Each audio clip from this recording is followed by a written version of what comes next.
Railway station पे murder का आ रहा है, क्या पूरा है पूरा मामला? ये लोग कलकत्ता सुल्तानपुर घर है, गोरिया कबी थाना क्षेत्र के। इनका ससुराल है मुफस्सिल थाना लक्ष्मीपुर गांव में। क्या नाम है इनका?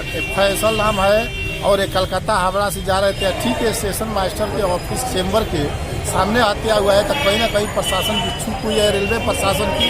पूरे सीवान जिला में सीसी कैमरा जिला प्रशासन के द्वारा, बिहार सरकार के द्वारा लगाया गया है। बाकी सीवान जैसे जंक्शन पर जहाँ करोड़ों करोड़ रुपया के इनकम हो रहा है, फायदा हो रहा है और सारी सुविधा की बात कही जाती है कि स्टेशन पे ये सुविधा दिया जाता है, बाकी एक सीसीटीवी कैमरा नहीं है। तो हम नहीं मानते हैं कि इस तरह का कोई सुरक्षा रेलवे के तरफ से आम पब्लिक को, यात्री को इस तरह का सुरक्षा कोई व्यवस्था नहीं है। सीवान में लगातार हत्याएं हो रही है। देखिए, सीवान में लगातार हत्या हो रहा है, उसकी अलग रूट है। बाकी ये स्टेशन पर हत्या हो रहा है तो कहीं ना कहीं रेलवे प्रशासन की इसमें दोष आती है। वो स्टेशन मास्टर के चेम्बर के सामने अगर घटना घटती है तो इसमें सीधा सीधी दोष रेल मंत्रालय है, रेल व्यवस्थापक है, दूसरा कोई नहीं है इस घटना में।